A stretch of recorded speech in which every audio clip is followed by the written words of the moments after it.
Hello everyone, I'm Mr. Arvind Kute and welcome all of you on my YouTube channel. In today's video lecture, we are going to discuss a beautiful universal poem by Rabindranath Tagore, which is titled as Where the Mind is Without Fear. This poem is prescribed for many secondary, higher secondary and undergraduate classes. I hope this discussion will be helpful to all. So let's discuss and enjoy the poem.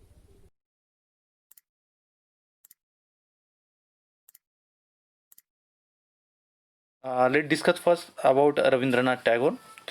Rabindranath Tagore, 1861 to 1941, was the author of Gitanjali and its profoundly sensitive, fresh, and beautiful verse. He became the first non-European to win the Nobel Prize in Literature in 1913. Rabindranath Tagore जे आहेत हे गीतांजली हा जो काव्यसंग्रह आहे की ज्याचे लेखक होत आणि रवींद्रनाथ टागोर जे होते हे रवींद्रनाथ टागोर हे प्रथम जे नॉन युरोपियन आपण म्हणतो की युरोपियन देशातील लोकांशिवाय इतर असणाऱ्या देशातील लोकांपैकी एक असणारे प्रथम नोबेल प्राईज विजेते की ज्यांना साहित्याच्या क्षेत्रामध्ये नोबेल प्राईज दिलं गेलं आणि ते नोबेल प्राईज त्यांना 1913 साली प्रदान करण्यात आलं. This poem is one of his vastly read and discussed poem. It was originally composed in Bengali. Later, he himself translated it into English. This poem is from his Nobel Prize winning anthology Gitanjali. ही जी कविता आहे की ही कविता प्रथमतः जर आपण पाहिलं तर 1910 साली बंगाली भाषेमध्ये प्रसिद्ध झाली.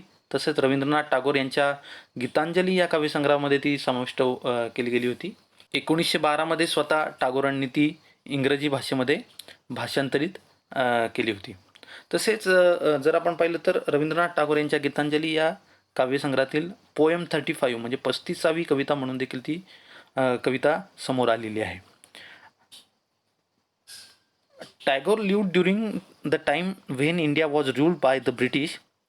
In this poem, besides political freedom from British, Tagore also appeals to God for social, educational and economic freedom for the people of India.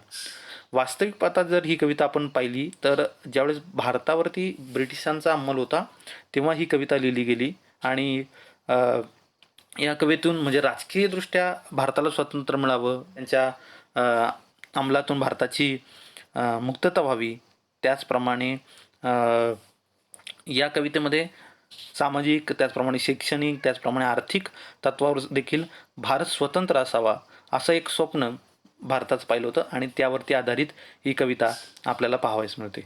तर या कवितेमध्ये आपण ही कविता लाईन बाय लाईन त्या ठिकाणी पाहणार आहोत. Where the mind is without fear and the head is held high. जेथे मन निर्भय असेल, जेथे सन्मानाने जगता येईल असा भारत देश असावा असं स्वप्न त्यांनी पाहिलेलं होतं. Where the knowledge is free. जेथे ज्ञान मिळवणे हे मुक्तपणाचे असेल, त्यावर कुठल्याही बंधन नसतील असा भारत देश असावा असं रवींद्रनाथ टागोर आपल्या या कवितेतून म्हणतायत. Where the world has not been broken up in to fragments by narrow domestic walls. अतिशय महत्त्वपूर्ण असणारी ही जी लाईन आहे याच्यामध्ये where the world has not been broken up in to fragments म्हणजे जिथे देशाचं तुकडीकरण झालेलं नसेल बाय नॅरो डोमेस्टिक वॉल्स म्हणजे या ठिकाणी कवीला असं म्हणायचं आहे जेथे जात पात धर्म वर्ण याच्या नावाखाली जगाचं तुकडीकरण झालेलं नसेल किंवा देश विखुरला गेलेला नसेल अशा प्रकारचा भारत देश असावा असं त्यांनी या ठिकाणी आपलं मत या कवितेत मांडलेलं आहे.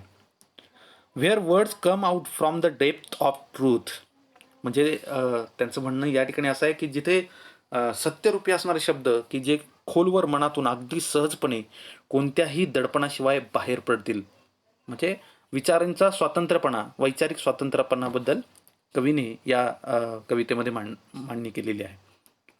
Where the tireless striving stretches its arms towards perfection. या ठिकाणी जो शब्द आहे टायरलेस स्ट्रायव्हिंग याचा अर्थ आहे अथक परिश्रम आपण ज्याला म्हणतो असा अर्थ त्याचा होतो. Where tireless striving stretches its arm towards perfection म्हणजे जिथे अथक परिश्रम करणारे जे हात आहेत ते परिपूर्णतेच्या दिशेने त्या ठिकाणी पसरले जातील पसरवले जातील अशा प्रकारचा भारत देश, असा स्वप्नातला भारत, या स्वप्नातल्या भारत देशाबद्दल त्यांनी या लाईनमध्ये सांगितलेलं आहे. पुढच्या कवितेच्या ओळीकडे आपण जातोय. Where the clear stream of reason has not lost its way in to the dreary desert sand of dead habit. म्हणजे काय की जेथे विचारांचा प्रवाह किंवा म्हणजे आपण जे चांगल्या विचारांचे जे लोक आहेत की जे जुन्या प्रथा परंपरा, डेड हॅबिट्स म्हणजे जुन्या प्रथा परंपरा, की या जुन्या प्रथा परंपरा अंधश्रद्धा रूपी वाळवंटामध्ये आपली वाट हरवलेली नसतील अशा प्रकारच्या भारत देशाची निर्मिती व्हावी असं ते आपल्या या कवितेतून म्हणत आहे. Where the mind is led forward by thee into ever widening thought and action. इथे जो दी शब्द आलेला आहे, दी हा दी शब्द ओल्ड इंग्लिशमधला आहे, त्याचा अर्थ यू असा होतो. Where the mind is led forward by thee into ever widening thought and action. म्हणजे काय की जेथे आपलं मन जे आहे हे चांगल्या विचारांद्वारे तसेच कृतीद्वारे आपण म्हणूयात की या कृतीद्वारे विकसित होईल. Into that heaven of freedom my father let my country awake.